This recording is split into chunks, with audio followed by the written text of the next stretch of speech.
Good morning and good afternoon to all, and welcome to this Spotlight event hosted by the Netherlands in cooperation with our valued partners in Japan. The event is being run from our studio in Tokyo and here in the Netherlands in Arnhem. What an exceptional event this is, bringing two continents together at the flick of a switch. My name is Lucinda McLagan, and I will be guiding you through this 1.5 hour Spotlight event. It's a great honor and privilege for me to be here with you. This Spotlight event is part of the Innovation Parade that we'll be hearing a little bit more about later on. And it's about celebrating the more than 400 year cooperation that the Netherlands and Japan have enjoyed. And it also is the 25th anniversary of a commitment to working together on innovation. So we have a lot to celebrate. Also, as we know, it's the year of the Olympic Games, and what a challenging event that is going to be in these very difficult circumstances. And that's what this is all about. It's about resilience and innovation in tough times. And we hope that this event will trigger you and inspire you to look for ways forward, to be ambitious. Our limited time is filled with an impressive group of speakers. And we would like to hear from you as well. And we will later on in an interactive part of the session. Let me tell you a little about how we're working. So we're working with two studios, one in Tokyo and one here in Arnhem, and we will be switching. We also have a connection with our Secretary of State. So that will be from her home in Volendam. So there's plenty of technology that we are having to work with, and technology can sometimes go wrong. So please bear with us. But now, very briefly, let me take you through our program this morning. We will have an interview with the Secretary of State, Ms. Mona Keijzer from the Ministry of Economic Affairs. We will also then hear from His Excellency, Mr. Nakane-san. And then we will be looking at the three case studies and best practice showcases, actually, later on. We'll be hearing from them and exchanging ideas on their projects. And then to help us towards the future, we will have our virtual tour of the Innovation Parade. But finally, I would like to now, and on that optimistic note, I'd like to introduce you to my co-host in Tokyo, His Excellency, the Dutch Ambassador for the Netherlands, Mr. Peter van der Vliet. Over to you, Peter.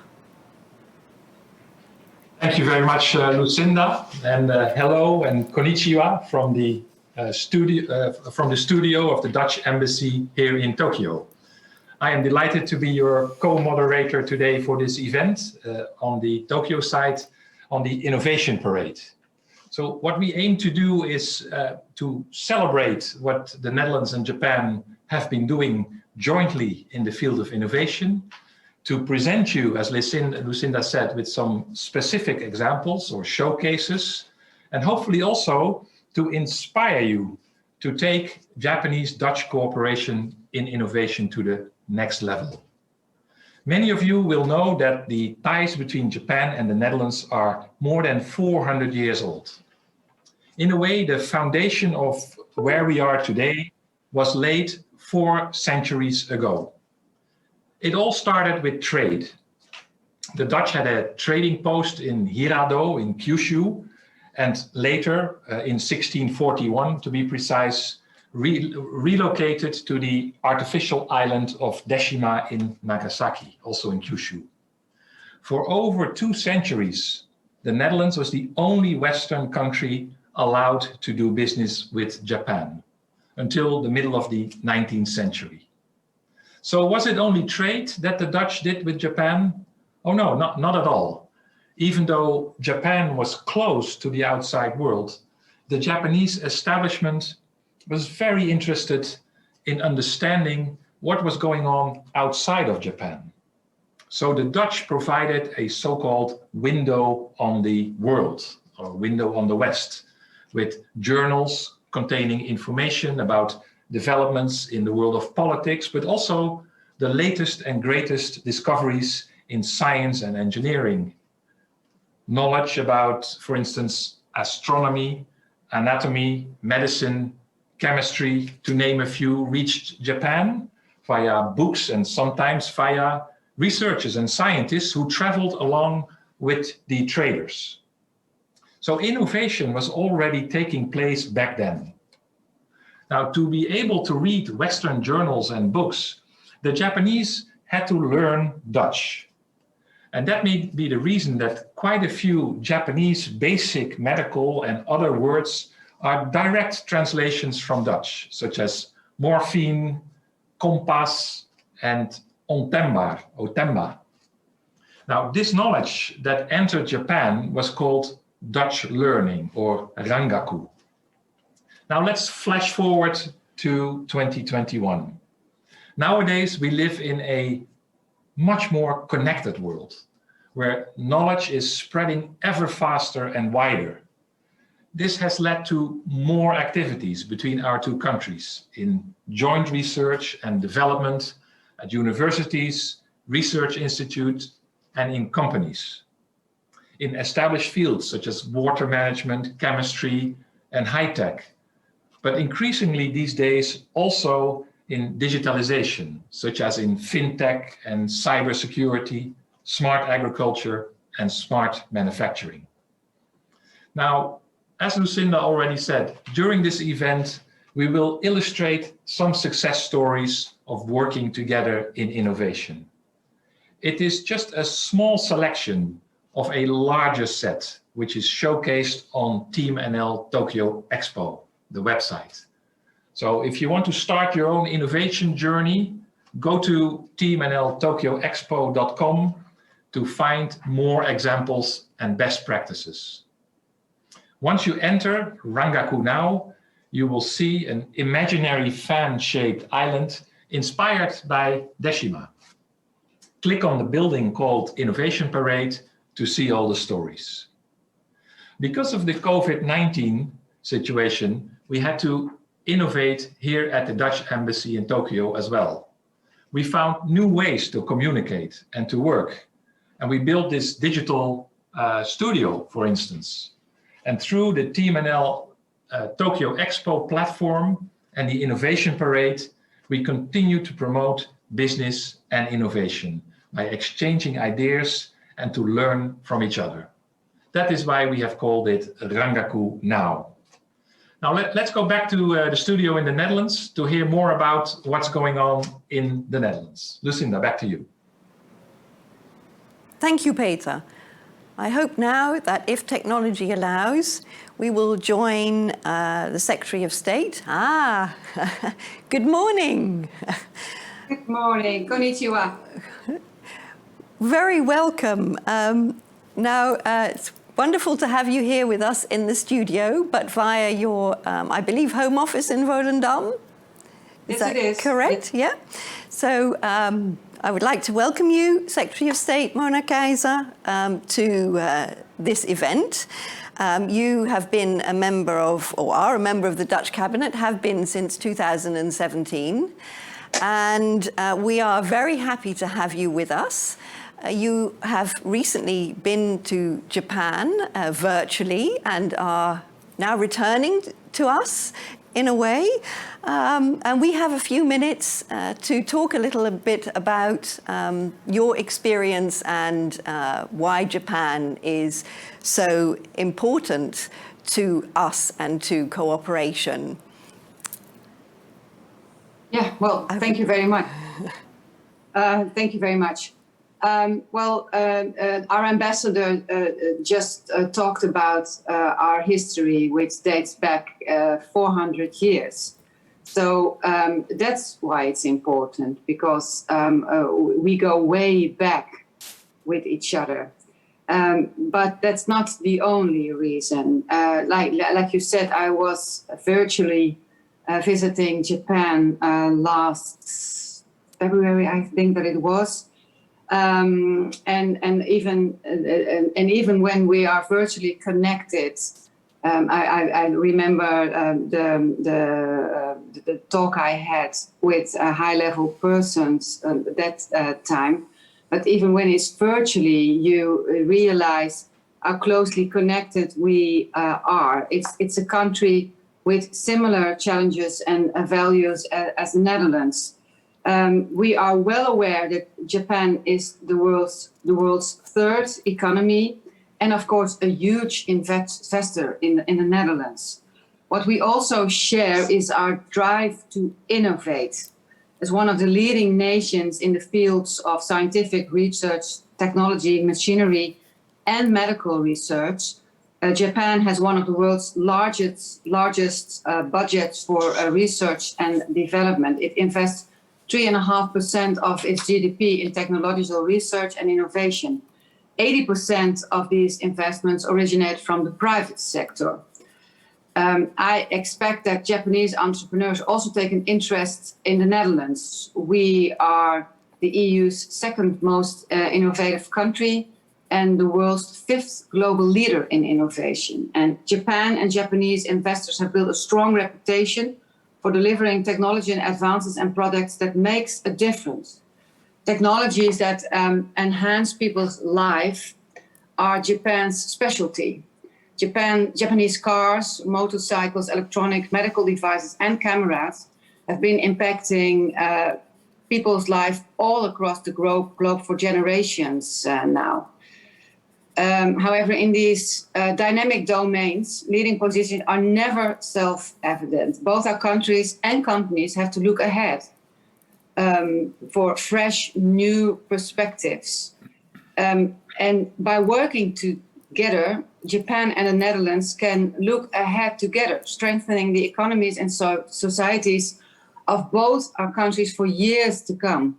Therefore, I will embrace every opportunity to strengthen Japanese-Dutch relations through cooperation. And last but not least, the Olympics provided us with a reason and an opportunity to organize multiple digital events in Japan, including the amazing initiative of this Dutch-Japanese Innovation Parade, which celebrates our long and successful bilateral innovation partnership. I'm sure that these events will contribute to further strengthening our cooperation with one another. So not just because of the 400 years experience we have, but also because we join together in our drive to innovate. Indeed. So I think then it's fair to say that Japan and Netherlands have for over 400 years had a strong relationship in many technological areas. But perhaps you could elaborate a little bit on exactly how Japanese and Dutch cooperation is evolving in your field of science and technology. Well, as Ambassador van der Vliet already mentioned in his introduction, our relation began over 400 years ago, also impacting the development of science and technology in both our countries. Over the years, we have also successfully come up with some cutting-edge technologies. One example we all know is how Sony and Philips joined forces and created the CD together, then the DVD. And this joint invention changed the world of electronics and the daily lives of people. To solidify our strong bond in innovation, we decided to officially cooperate on science and technology by signing a bilateral agreement 25 years ago. This innovation parade is a testament and a celebration of this strong relationship. We had indeed still have good reason for uniting our two countries. Our open economies resemble each other. Research activities in our countries are complementary and compatible, and we share the same values on how technology should be used. And this is a very important topic. just like the skills and know-how that come along. For instance, Japan excels in robotics and automation.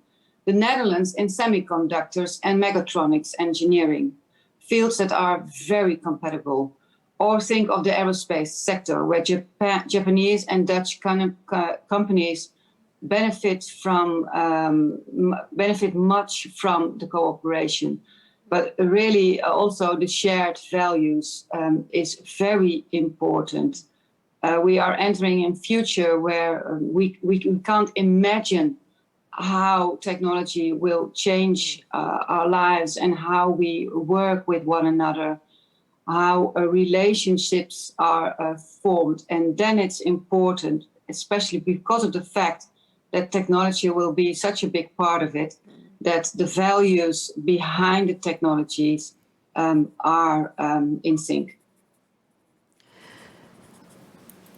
You mentioned a little bit earlier that the Netherlands is the second highest investor in innovation within the European Union.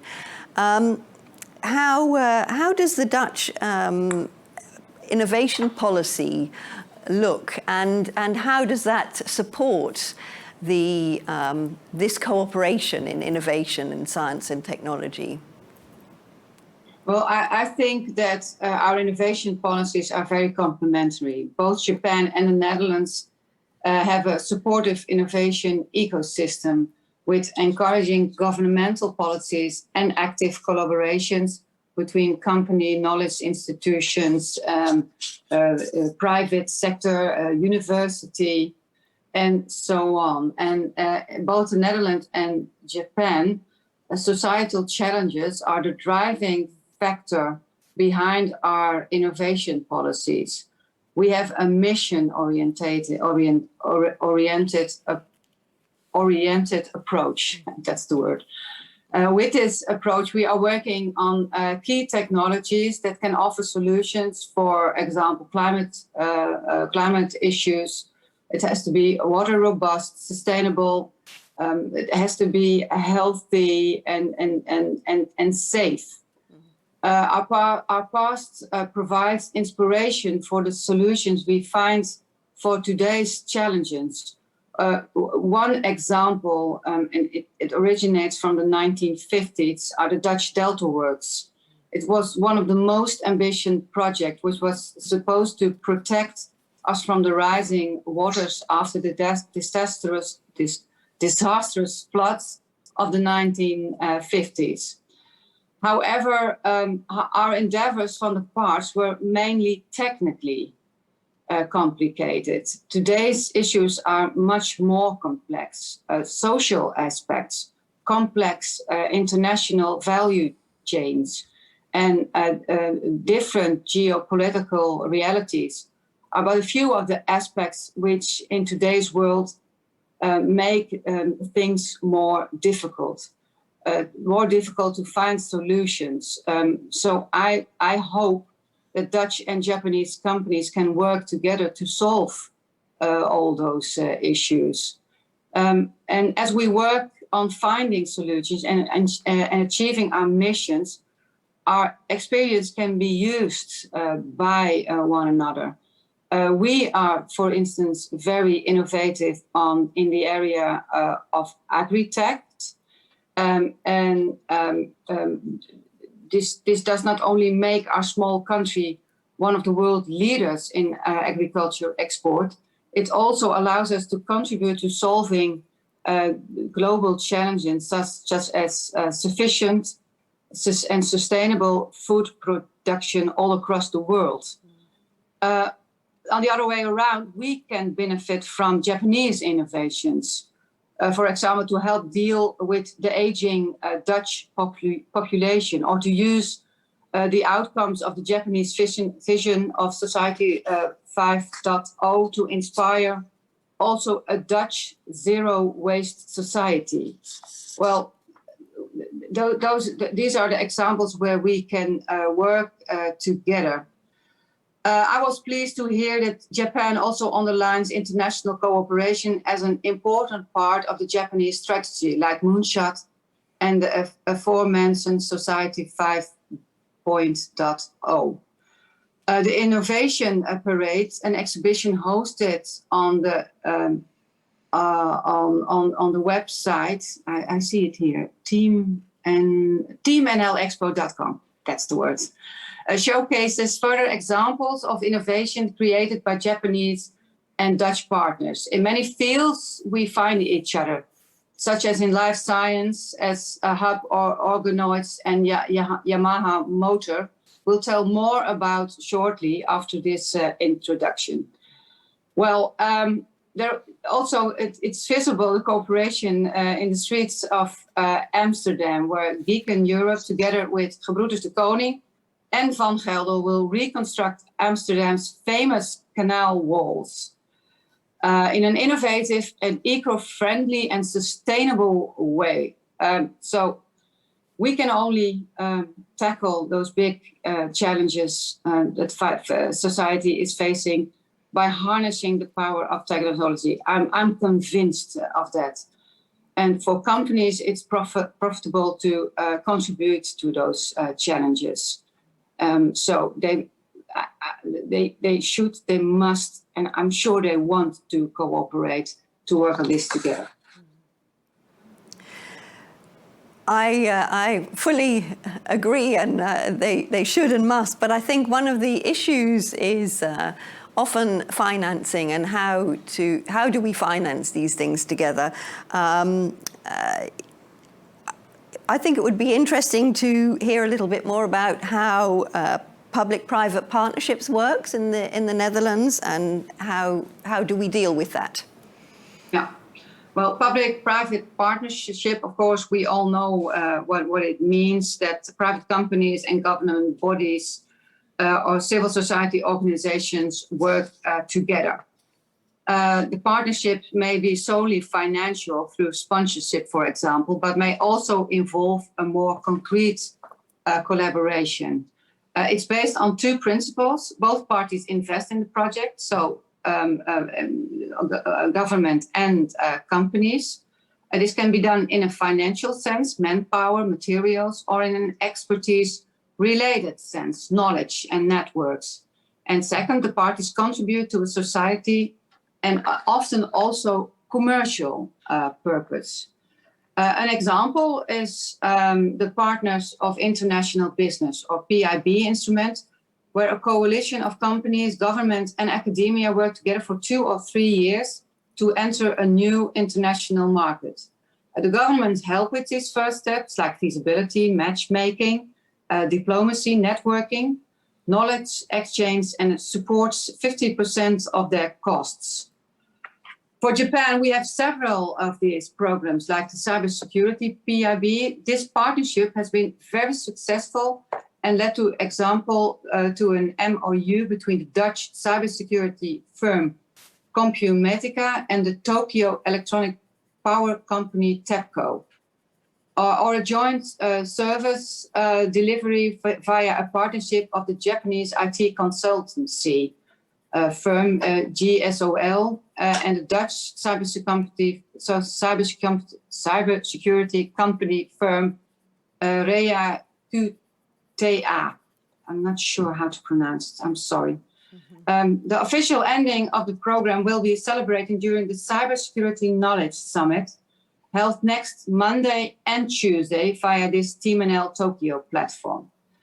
Well, together we have taken the next step in cybersecurity cooperation, and I'm very happy to see this kind of successful innovation stories. They're really about collaboration between Netherlands and Japan, and now collected and presented in the innovation parade. Well, it's our innovative way to tell these stories. Thank you very much, Ms. Keijzer, and it would have been wonderful to be able to carry on talking for quite a while on this very important topic. However, sadly, time is running on and we need to move on. I think it has been really useful to hear from you about what has already been achieved on both sides of the continents, hearing about our shared history, and especially the word sharing, that sharing and embracing opportunities is very much key.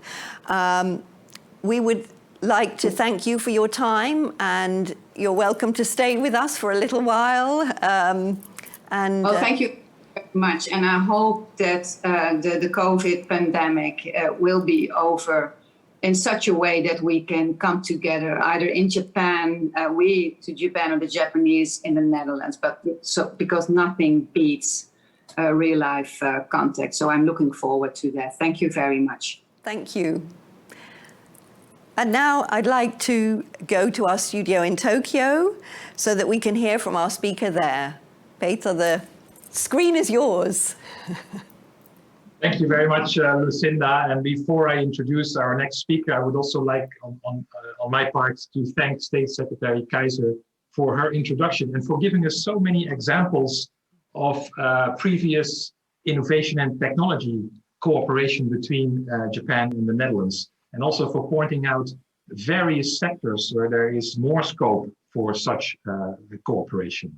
So here in the studio with me is His Excellency Mr. Takeshi Nakane, and Ambassador Nakane-san is Ambassador for Science and Technology Cooperation of the Ministry of Foreign Affairs of Japan.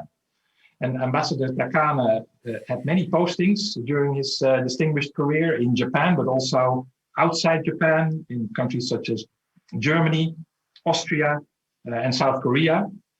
International collaboration on disarmament, non-proliferation, and science has been his area of expertise, and in which he remained active after his retirement as Special Assistant to the Ministry of Foreign Affairs.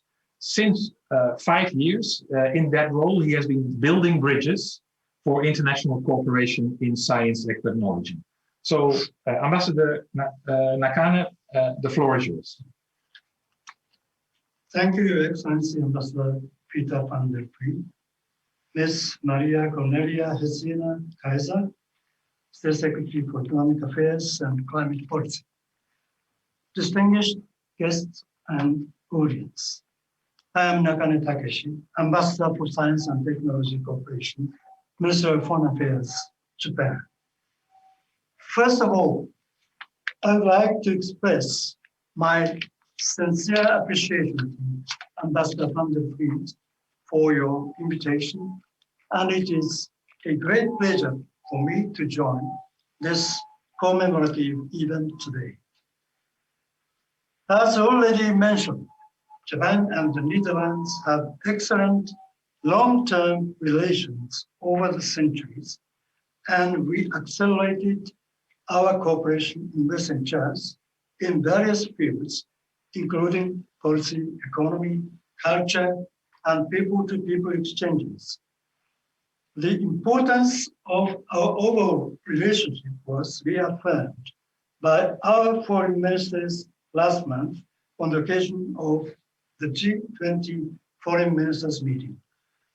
Above all, I would like to reiterate that science, technology, and innovation, or STI, has been one of the most essential areas of collaboration for our two countries. 25 years ago, on November the 5th, 1996, after great effort and collaborative work, the governments of Japan and the Netherlands signed the Agreement on Cooperation in Science and Technology. Since then, it has been a strong backbone to our stable partnership in STI. Based on the agreement, we together held 7 times of joint committee meetings so far and have accumulated efforts to enhance the research collaboration.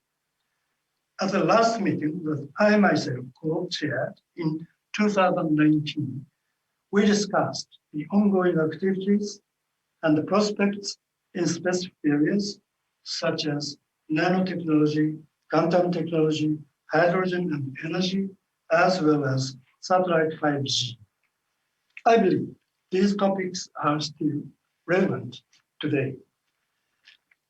Now we have started the preparation for the next joint committee meeting to be held online in November.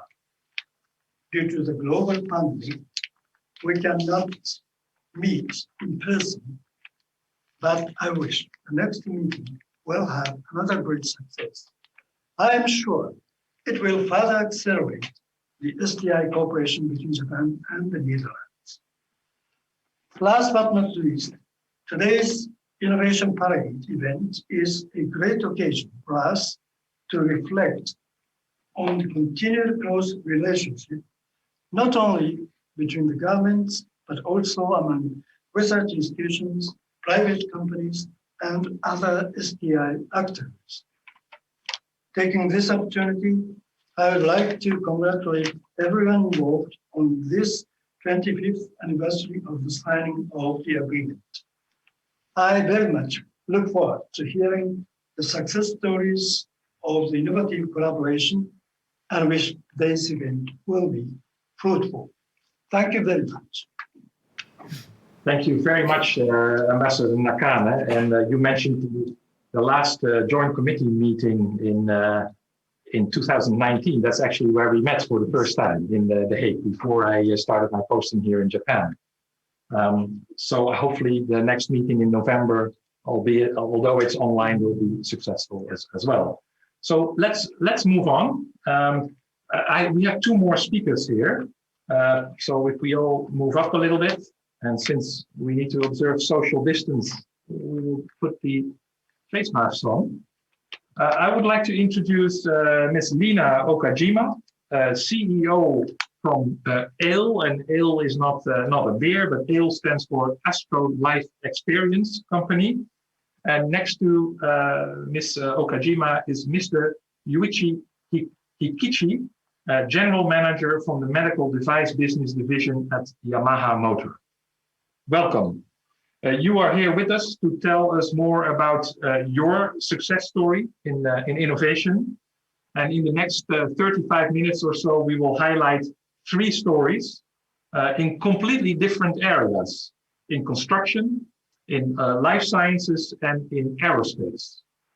What they have in common is that these innovation projects have been realized through combining Dutch and Japanese expertise. We have asked the speakers to prepare a short introduction on each case, and then we would like to dig a little bit deeper into what innovation they are working on together and how they have found each other. As I have Japanese speakers in my studio here in Tokyo, Lucinda, I believe you have Dutch speakers on your side, isn't it? Indeed, yes. So, coming back to the Netherlands then, I would like to introduce the speakers and the people around the table who have just joined me. First of all, I would like to introduce to my left, Erik van der Kooij. Welcome, Innovation Councillor at the Embassy in Tokyo, and here with me today to help me discuss with our guests their projects and showcases. And then our first case, which we will go to in a moment after the introductions, is on G-force. But I would first like to introduce Mr. Shigeki Fukumaru, who is Managing Director of Giken. Welcome. Yeah, thank you. And then Mr. Yatu Kitano. Thank you so much. From a technical assistant technical manager. And then also, not to forget, our Netherlands partner in the program, Mr. Edwin Boonstoppel from Gebroeders de Koning. Dankjewel. Welcome. With time and a premium, I would like to get straight down to business and to ask you, please, to provide the pitch on the case study that we're very interested to hear about, innovation in construction. Okay, thank you for introduction, and I'd like to thank you for the opportunity to give this event today. My name is Yuta Kitano, who is a technical assistant manager of Giken Europe. And also I'm a technical staff of G-Force and G-kracht. And also he is Edwin Bonstpool, who is a project manager of G-kracht. And also he is one of the members who knows most about our collaborations. So I invited him today. And so G-Force, G-kracht. G-kracht is the joint corporation established for the Innovation Partnership Keyword Amsterdam. It's called the IPK project. It is the project for the renovation of Amsterdam Keyword. And also G-kracht is a collaboration company. So it's it consists of 3 companies, which is one of them is Giken. It is a Japanese manufacturer company of the silent pilot, which is one of the construction machines. And also we are manufacturer of the gyro pilot. It is one of the silent pilot, and also it will be utilized to the IPK project. And the second one, Nakane, they are a Dutch construction company, and they will construct keyword itself. And then Van Gelder, they are also a Dutch construction company, and they will construct outside keyword, such as environmental thing and management thing and something. And also, if we say something about our innovation related to the collaboration between Japan and the Netherlands, I think it is the gyropress method and the GRB system, which is the solutions. It is the solution which is able to renovate a keyword without removing the existing keyword, and also without changing the traffic of the road and the water, and also without changing the life of vicinity. They are the Giken technique, one of the Giken technique, and now we, G-kracht, is trying to apply this technique to the IPK project with a modification for the Dutch market, and also with other innovations. So there are a lot of innovations, other innovations in our proposal. And so if you are interested in our solutions, innovations, please check the website of this event, and also please contact us. And finally, now we are trying to create such a great keyword and infrastructure. So we hope it will make people's life happier. Thank you very much. Thank you very much. It's very encouraging to hear that innovation will make renovation possible without totally uprooting people's lives. So a very interesting and valuable idea. But can you tell me a little bit about how this silent piling, which I think is the key, how it works? Okay, yeah, the silent piler and the gyro piler is one of the piling machine. So they will create a new wall by inserting a steel pile into the ground. Mm-hmm. So yeah, and the main principle of them is to install pile from on the piles installed by itself, and also they can self-work on the piles. So it means it is possible to create new wall by using only on the top of piles. Mm-hmm. And also related to the installation, we use the hydraulic force. We don't use the vibration or hammering. Mm-hmm. So it is possible to create new wall with less noise and less vibration. In addition to that, we will utilize the gyropress method. It is one of the penetration technique of the silent piler. it is possible to install a pile into such a hard ground, like a concrete or concrete wall or brick wall or other hard obstruction. So it means due to using the cutting bit with a rotation pile, so it means it is possible to create new wall without removing the existing key wall in advance. I think they are the explanation of our main solutions. Yeah, thank you very much. Thank you. What a wonderful technology. It must be nice to see this technology used in Amsterdam, but I can imagine that it is also nice to have it spread out over the world. You're working together with G-kracht in this sense. What are the qualities that you look for in a partner, and what does G-kracht in this sense have for you? Okay, yeah. Actually, our company, Giken, was established about 50 years ago. And in the meantime, we brushed up our technique and solutions. So now our technique is one of the very common solution in the Japanese market. So we are so confident to our solutions, but we have less knowledge, less experience in the Dutch market. By the other hand, other two companies, they have a lot of experience and they have a lot of knowledge, and also they know a lot of Dutch culture and regulation.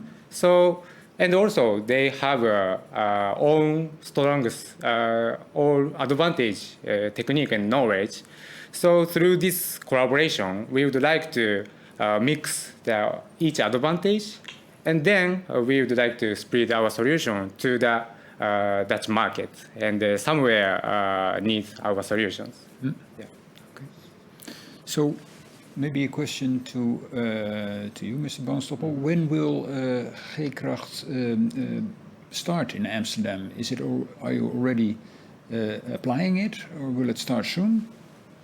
When will you get into action? We are already in action. 2 years ago, we won the tender of Amsterdam. The city of Amsterdam made a tender, a wonderful tender, to get more innovation in the replacement of existing cables because of collapsing many of them.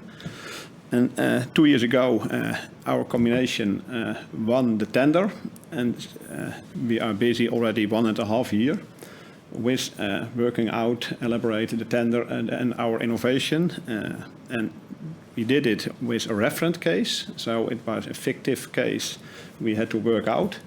And in last April, end of April, we were able to go to the next phase, and now we are starting with a pilot phase, a pilot case. So now we are working on a case we will work out in live. So to the end of the year, we are working out the preparation of that case. And in 2022, next year, about April, I think, we will start making the first project in Amsterdam at Het Singel, in the inner city of Amsterdam. And then we will make our innovation be live. And if it is going well, then from 2023, we get for 8 years work in Amsterdam by working out our pilot to projects more and more. Okay. To help Amsterdam to be successful in replacing the cables. Great. It sounds like a really valuable investment in the future of Amsterdam. So congratulations on this very worthwhile innovation, which I'm sure will take us many years forward. Because of our time restrictions, I think I will have to say goodbye to Giken and to Gebroeders de Koning for now. But we very much look forward to seeing your work in Amsterdam. Thank you so much for joining us this morning and for telling us more about your case study and your very optimistic future perspectives. I would like now to go back to Tokyo and hear from our cases over there. Right, thank you, Lucinda, and very interesting first case. But before we move to the second case, and third case, I would actually like to do a small poll, which will be shown on the screen to our viewers. It's a poll that consists of 2 questions, and the viewers can press their preferred answer on the screen. So let's do a small poll. The first question is, while we see if the question also comes on screen. Question 1 is, do you consider collaborating with Japan or with the Netherlands? And the answers can be yes, I'm considering that. The other answer is no, I'm not considering it. And the third answer is I'm already collaborating. So please press your answer. And then we will see these results pretty much live on screen. And what we now see is basically a 50-50 draw between folks that are considering collaborating between the 2 countries. And 50, it's going up and down a little bit, but 50%, 46% of viewers that are already collaborating. And I must say, I'm not surprised by the high percentage on the first answer, considering, because after all, that's also the purpose of this webinar. But I'm positively surprised by the large percentage of viewers that is saying we are already collaborating. That's interesting. So let's go to the second question. And that will be a word cloud. So for the second question, I guess you have to type in your answer. In which field, in which sector would you like to have an innovation partner?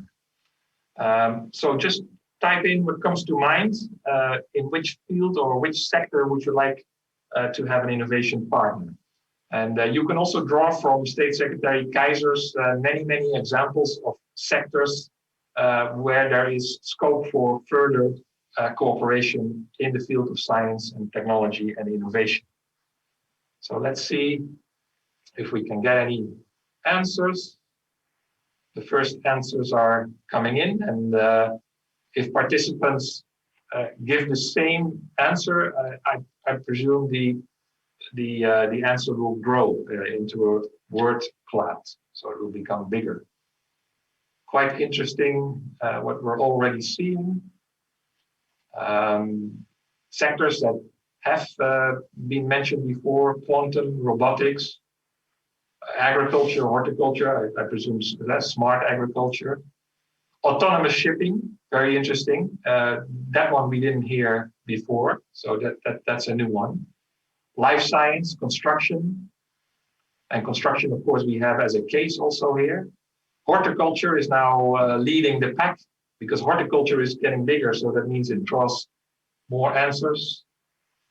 Mobility, I see, digital healthcare. Very interesting. So these are pretty much the sectors that you viewers see as potential sectors for further cooperation in the field of innovation, science and technology between Japan and the Netherlands. Okay, that was very interesting. I'll give it back to you, Lucinda, to introduce the second case.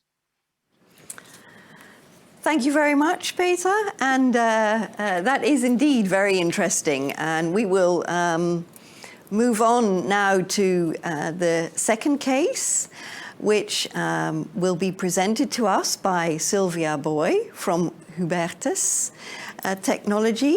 And we would very much like to hear about your case. Yeah. Thank you very much. Thank you very much. Thanks for this opportunity. So, yeah, my name is Sylvia Boch, and I'm the Chief Scientific Officer of Hub Organoids. And Hub mission is to deliver safer and efficient treatment to patients worldwide using our technology.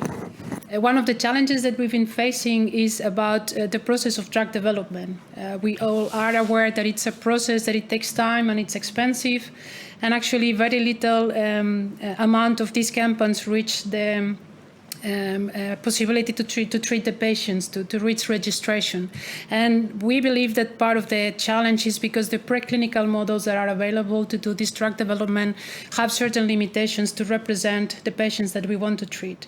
So what our technology offers is the possibility to bring back to patients into the lab, into the preclinical phase, because we can get tissue from these patients and grow them in the lab as organoids. And these organoids are representing the original tissue and the response that the patient will have to the treatment.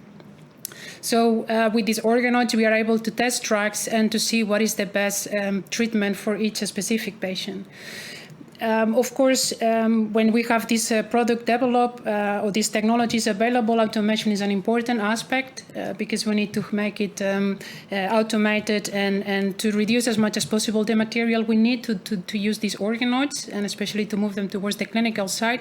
So this is where our collaboration with Yamaha came into place.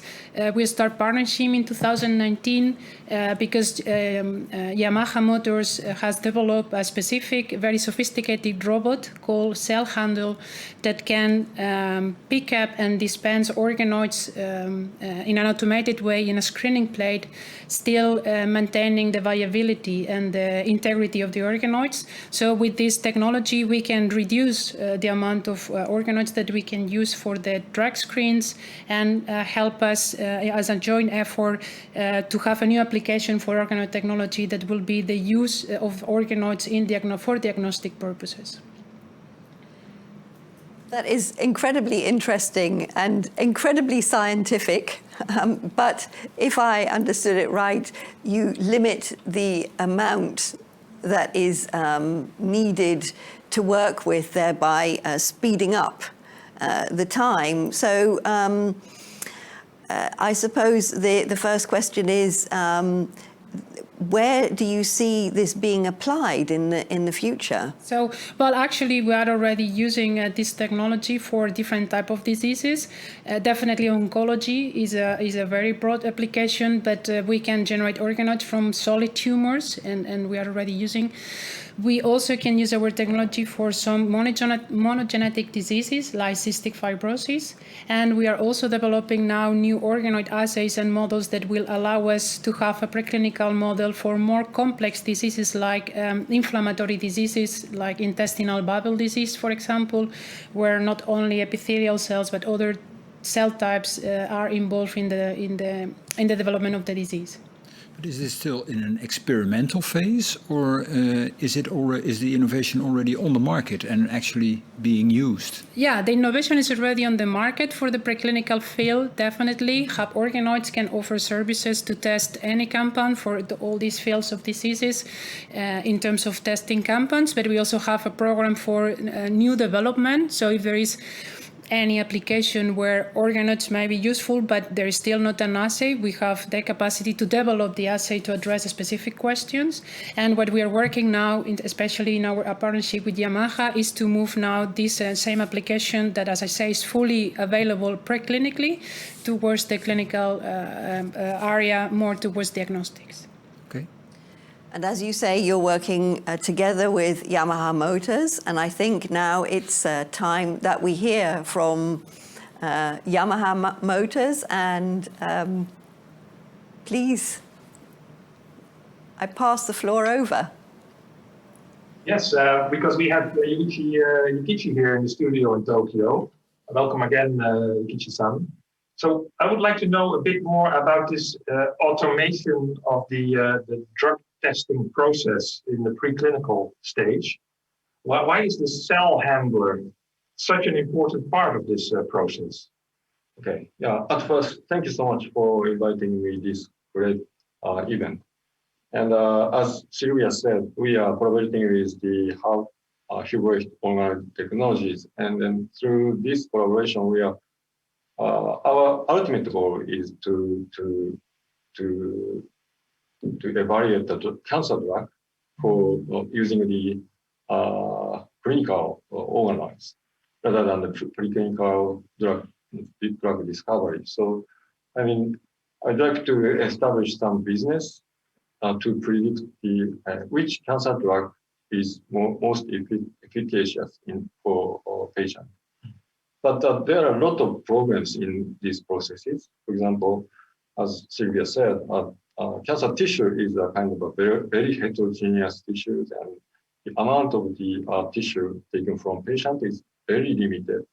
And then the result or the report should be returned to the patient or doctor as early as possible.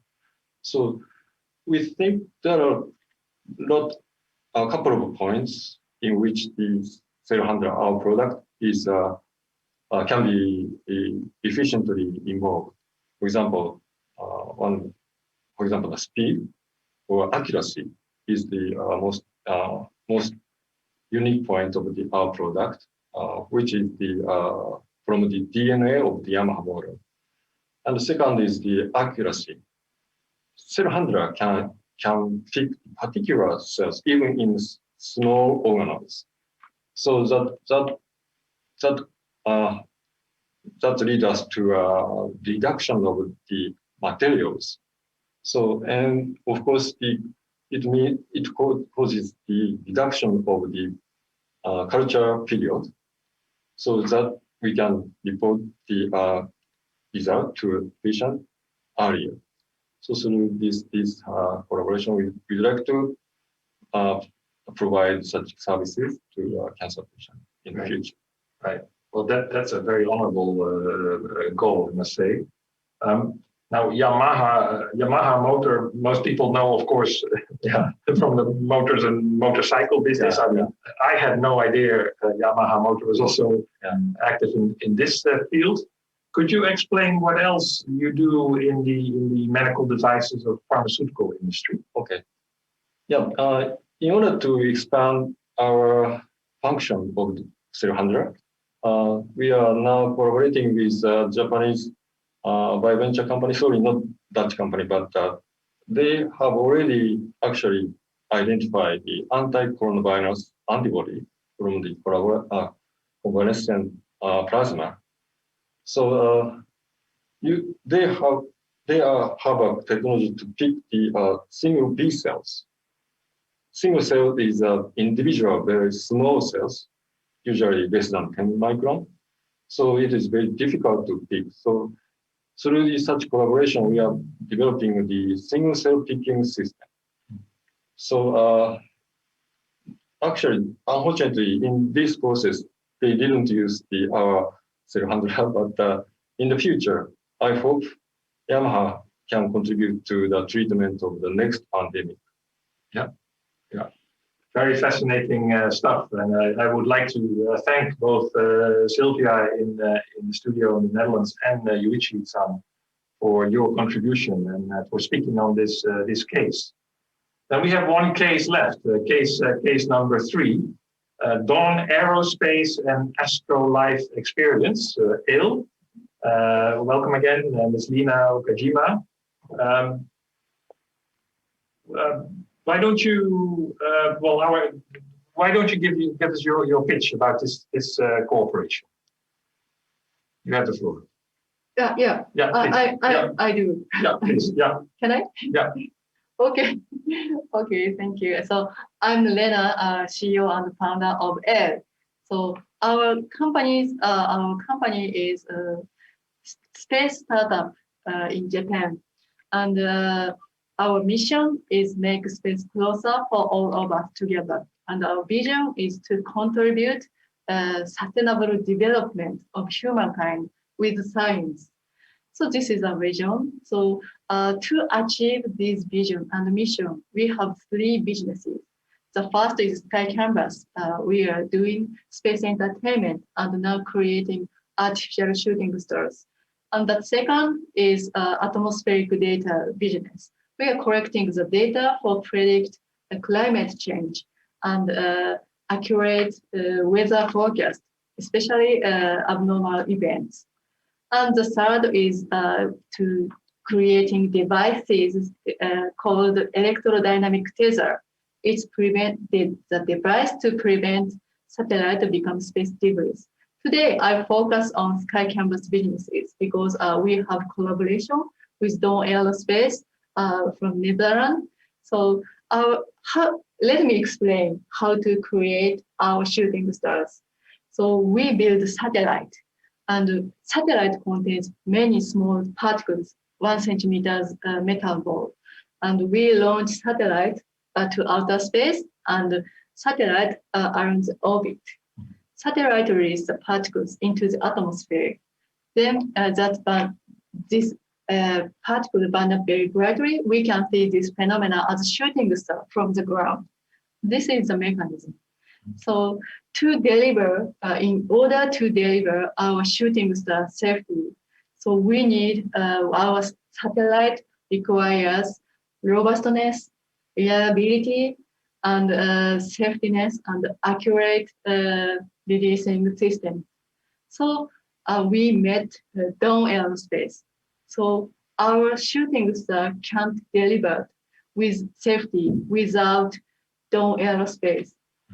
So our first shooting star could be delivered in 2023. So we hope all the people enjoying our shooting star, considering Netherlands and Japan collaboration. Thank you. Right. Well, that's fascinating. But so if I understand you correctly, we can order shooting stars from your company. And so how did you get this idea? So I studied astronomy a long time. So I saw Leonid meteor shower with my classmate, and basically originally shooting star was come from the dust come from the outer space. So we chatted. We can create this phenomena with using small satellite. This is the idea. However, it's just idea. But as I studied astronomy very, very long time, I strongly believe science makes innovation. So, and I'm wondering how can I create other promotion mechanism, other systems to contribute to the science in private sectors. So our shooting star is allows people's curiosity, and many people attract to the science and space. And at the same time, we can have the profit. And we also contribute to the scientific research, especially to know more about solar system and to know more about natural shooting stars. And in addition to that, we also reveal the mechanism of the climate change, so collecting the atmospheric data. Right. So that is the motivation. Yeah. So it started by also observing a meteor shower, being inspired by that. So you mentioned, you said we cannot really do this without Dawn Aerospace from the Netherlands. So because I was going to ask you, why did you need a partner and why Dawn, and how did you find each other? Yeah, so of course, we carefully considered other competitors and compare many things to other companies. So about reliability and the accuracy and the space experiments. So this is enough to decide to Dawn Aerospace and of course cost. And these are enough to decide Dawn Aerospace. But furthermore, they have very attractive points. They have very good vision to space sustainability, which matches our vision too. And the second is their customer service. Their response is very quick, and they are very kind and polite. So it's very great relationship with us. Right. So this almost sounds like a match made, maybe not in heaven, but made in aerospace between Dawn and Aero. Okay, well, we have, of course, the co-founder, Jeroen Wink, present in the studio in the Netherlands. I think Jeroen is glowing from all these compliments that he got from Lina. So back over to you, Lucinda, for your questions to Jeroen. A match made in space, I think, is a new one. We'll stick with that. So welcome, Jeroen Wink, co-founder of Dawn Aerospace. Yeah, thank you. The clock's ticking, so I think we're going to move straight to the question of... Maybe before we do that, I do want to use the opportunity to thank Lina and the whole team of ALE again for trusting us in this collaboration, and of course also for the very kind words you just shared with us. So thank you for that. Sorry for interrupting the flow here. No, that's good. Interruptions are very good. We like interruptions. It makes the flow much easier. Erik, have you got a question? Maybe? Yeah, well, what I'm interested, because it's obviously a very interesting project and technology that you're working on, but what is your end goal? What would you like to achieve, let's say, in 10 years from now? So the vision of Dawn Aerospace is that we want to take away all mobility bottlenecks that surround space. So that involves the launch of satellites from Earth to space. Also the logistical bottlenecks once satellites are in space to move from point A to B, very relevant to the collaboration we're discussing today. And eventually also expanding that, returning assets from space back to Earth, as well as refueling and servicing otherwise all kinds of spacecraft. So we're developing all the technologies for those services with reusability, scalability, and sustainability in mind. And our vision for 10 years from now is that we are the logistics provider in space. Okay. That's a tall order, and I have to say my knowledge is seriously lacking in space because I was unaware that there were even bottlenecks in space, so there's plenty for me to learn. I would like to thank you, Sylvia, and you, Jeroen, and also, of course, Lena, for these very interesting, and from Yamaha Motor, Mr. Hikichi, for all your interesting showcases and your pitches and being able to answer questions and sharing your knowledge with us. I'm sure there are many of our people behind their desks at home or in the office that have also been very inspired by what we've learned and encouraged to hear how you work together across the continents. And I think now what we need to do is to have a look at the inventor of our innovation parade. And Erik, perhaps you could tell us a little bit about what we've heard throughout the speakers, that these showcases are on our innovation parade, and that you could tell us a little bit about how you came to work out that this was a way forward given our virtual world at the moment. Yeah, thank you very much, Lucinda. That's a good question. Well, the idea actually came to us because we were thinking about how we could use this wonderful digital Team NL Tokyo Expo during the Olympic Games, of course, to inform Dutch and Japanese companies, research institutes, about the excellent ongoing collaboration between both countries in innovation. We wanted to inspire them. We wanted also to challenge them a little bit, to search for their own opportunities and possibilities, let's say, for R&D collaboration. And the best thing to do then is to take actual showcases and to exhibit them. In other words, to do some storytelling. And when we were thinking about and talking about storytelling, we came up with the idea, why don't we create a book? An e-book, obviously, because we want to do it in a digital form.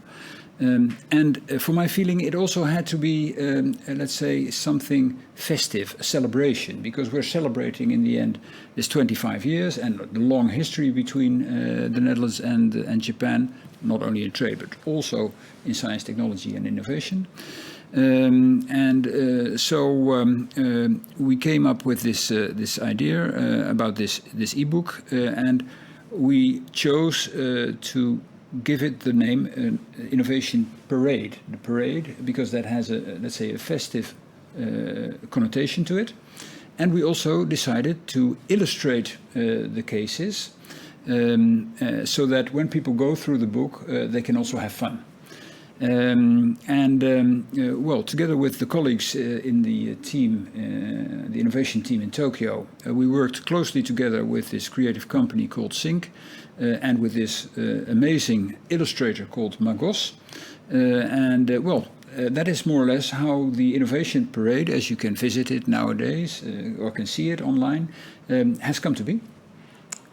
And we're going to have a look at that. And I see that we do already have some slides showing where we can get a taster for this.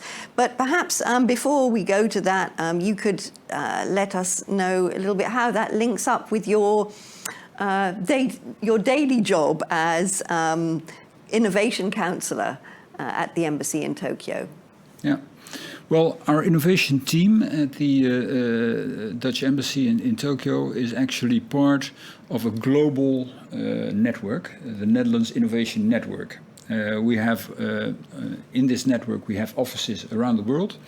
For example, in Washington, in the Dutch embassies, in Washington, in Berlin, in Paris, in New Delhi, in Singapore, in Beijing, and also in Tokyo.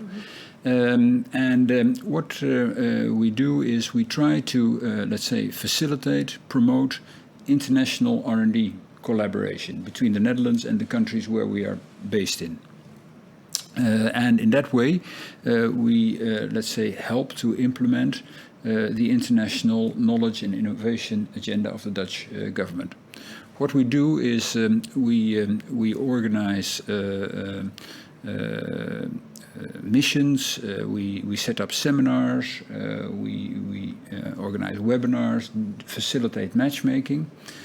We collect, of course, information and disseminate information on new science, technology and innovation developments. We connect potential partners in R&D collaboration. So in that sense, this organization of an innovation parade is not, let's say, a normal tool in our regular toolbox. But it does fit in very well, and it was very nice to do, and it helps us also, I think, in what we aim to do, our objective to promote, let's say, this R&D collaboration, in our case, between the Netherlands and Japan. I think it's an excellent support tool, and it brings all the information together to one place where everybody can enjoy it. Perhaps you can show us, if we can have a look at the Innovation Parade and talk us through a little bit how it works. Yeah, well, we have already seen, of course, 3 cases that are in the Innovation Parade. In total, we have 30 cases. And we have uploaded 13 mid-June. Another 12 were uploaded 1 or 2 days ago, and we will upload another 5, let's say, in the coming 1 or 2 weeks. So that will make in total 30. So if you have already visited the Innovation Parade, please visit it again, because you will constantly see new cases, let's say, online. And on the Team NL expo.com site, and you see it here on the slide, you have to go to the, let's say, the orange-white building that is in front of the stadium. And if you click on that, you will come into this pop-up ebook. In this pop-up ebook, you will find the illustrations. That it has been illustrated in the NL branding style. And the illustrations have been done by this illustrator called Magos. We have divided the 30 cases in 4 themes. So we have the theme high tech, we have the theme vitality, we have a theme which combines energy, food and water, the nexus, and we have a theme which combines arts and culture, creative industries, let's say. So those are the 4 themes, and those themes are all relevant in the collaboration between Japan and the Netherlands. If we take an example, we can take an example of, let's say, you see it here on the screen, of 2 companies, Dutch company called Lely and a Japanese company called Kooij AG. Lely is specialized in the automation of services and systems for feeding and milking cows. And the Japanese company, Kooij AG, is specialized in educating, supporting and servicing Japanese farmers. And together they have created this robotic farm management system, which is now being used by Japanese dairy farmers. So, and as you can see on this page, there is also a click-through point. And if you click through on that, you will go to the page where you will find more information on these 2 companies, on the technology, and also on their collaboration. Then also in the book, of course, we have a contact page.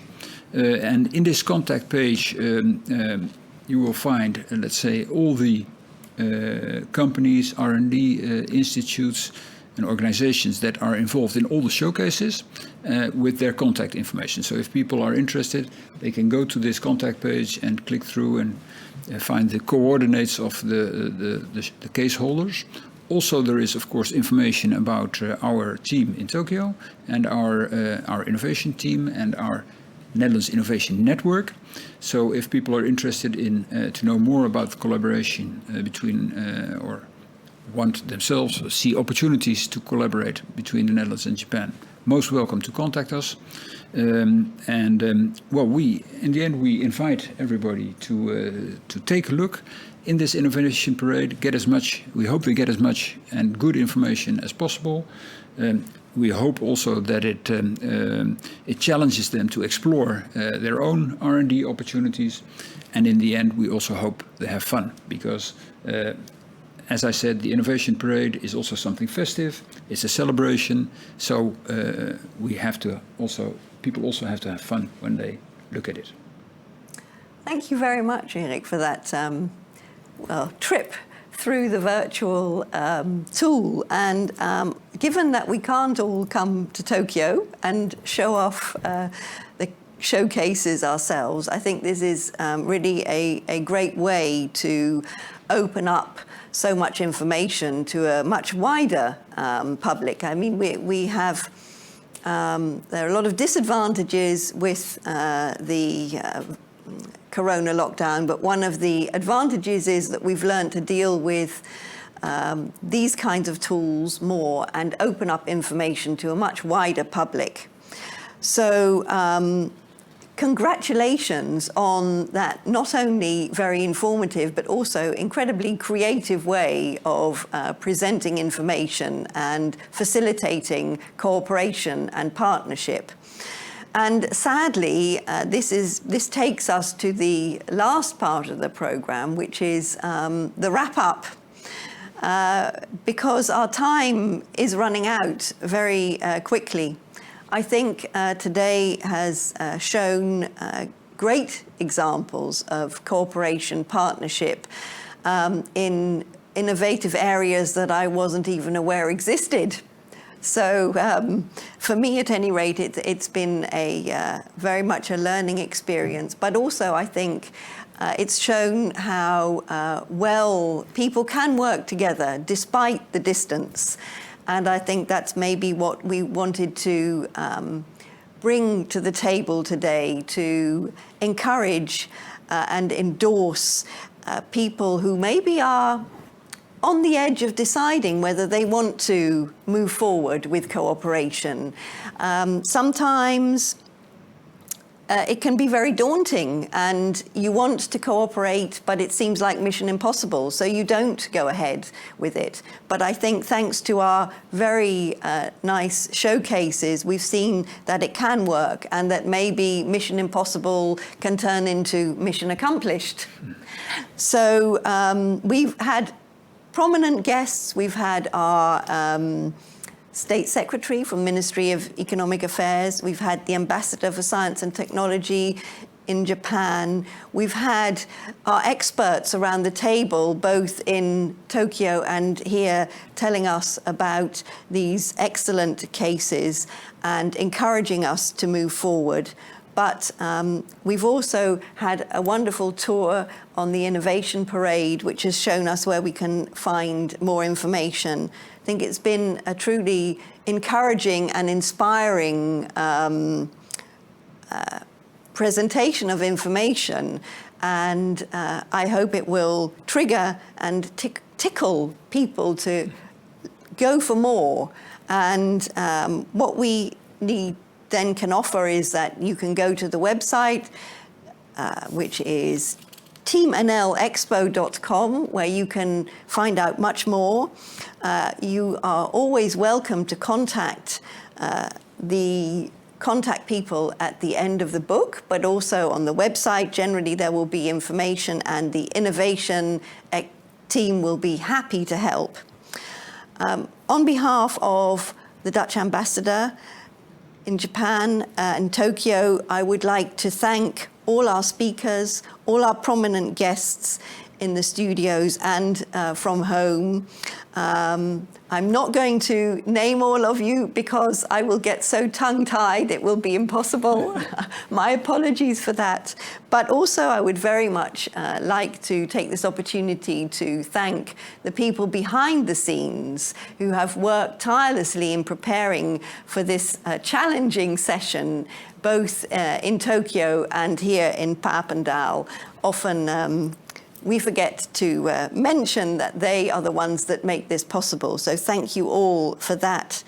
And we hope that you at home, who are the most important of all, thank you all for joining us, that you have found it a valuable and learning experience, but also, as Eric has told us several times, it should be fun, and innovation and finding new paths must be fun, not only valuable, but we have to enjoy each other's company. And I think that's also something that is in our favor. We have a long-standing history, and we like to share, we like to learn. So let's do this together, and we're looking forward to seeing you at Team NL Expo and the Innovation Parade.